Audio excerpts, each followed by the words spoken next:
میرے گھر والے میری شادی کرنا چاہتے تھے. مجھے اس چیز سے کوئی خاص مطلب نہ تھا. گھر والوں نے ایک لڑکی دیکھی اور پسند کی. مجھے تصویر دکھائی گئی. مجھے تو ایک عام سی لڑکی لگی, کوئی خاص چیز تو نظر نہ آئی. میں نے کہا آپ لوگوں کو پسند ہے تو ہاں کر دیں. منگنی ہو گئی. میں نے نہ تو کبھی کال کی نہ کبھی ان کے گھر گیا.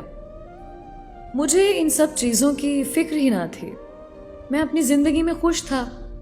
اچھا کما لیتا تھا, اپنا کام تھا, اوپر فلیٹ تھا, باہر سے کھانا کھاتا اور سو جاتا. پورا دن نیچے کام پر گزارتا تھا. دل کیا تو گھر بھی چلے جاتے تھے ہم. شادی کا دن آ گیا. میں نے گھر کہا بس نکاح کرو اور کوئی رسم وغیرہ رہنے دو.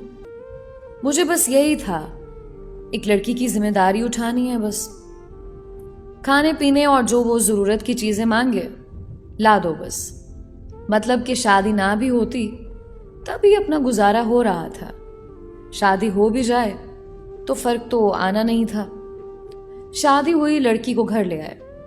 باقی وہ جو رسم وغیرہ ہوتی ہے یہ تو سب گھر والوں کی ہوتی ہے. رخصتی وغیرہ کے بعد میں گھر آ گیا. خیر میں نے کہیں پڑھا تھا شادی کے 2 نفل ادا کرنے ہوتے ہیں. میں نے وہ بھی ادا کر لیے اور اسی بہانے عشاء کی نماز بھی پڑھ لی. ویسے کبھی دل میں آیا تو نماز پڑھ لی, نہیں تو نہ صحیح. اور میں سو گیا, جو میری روٹین تھی. مجھے نیند آئی اور میں سو گیا. نہ تو مجھے خوشی تھی اور نہ ہی غم. شادی کے اگلے دن میں اٹھا اور کام پر آ گیا. 2 دن ایسے ہی گزر گئے. بات چیت ہوئی, بس اتنی جتنا اس نے پوچھا جواب دے دیا, اس سے زیادہ کچھ نہیں. اس نے پوچھا کیا آپ شادی سے خوش نہیں؟ میں نے کہا مجھے دکھ بھی نہیں. میں لوگوں میں ایڈجسٹ ہونے میں وقت لے لیتا ہوں بس. نہ کبھی میں نے اس کی تعلیم پوچھی نہ کچھ اور. میں نے کون سا جاب کروانی تھی. 1-2 بار گھر چھوڑنے گیا اس کو امی کے کہنے پر. نہ میں نے اس کو پردے کا کہا نہ حجاب کا. اس کو جو اچھا لگے کر لے. مطلب کہ اپنا عمل دخل کچھ نہ تھا. سوچنے پر تو وہ بھی مجبور تھی.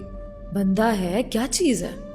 میں سویا ہوا تھا, میرے پیر کا انگوٹھا اس نے پکڑا اور کہا اٹھیں نماز پڑھ لیں.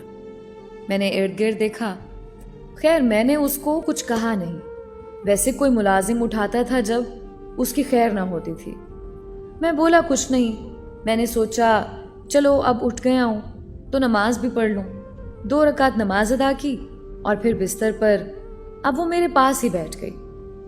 قرآن پڑھنے لگی. میں مست ہو کے سویا ہوا. آواز تو آہستہ آہستہ آ رہی تھی. خیر میں اٹھا, نہایا, ناشتہ بنا دوں. آواز آئی.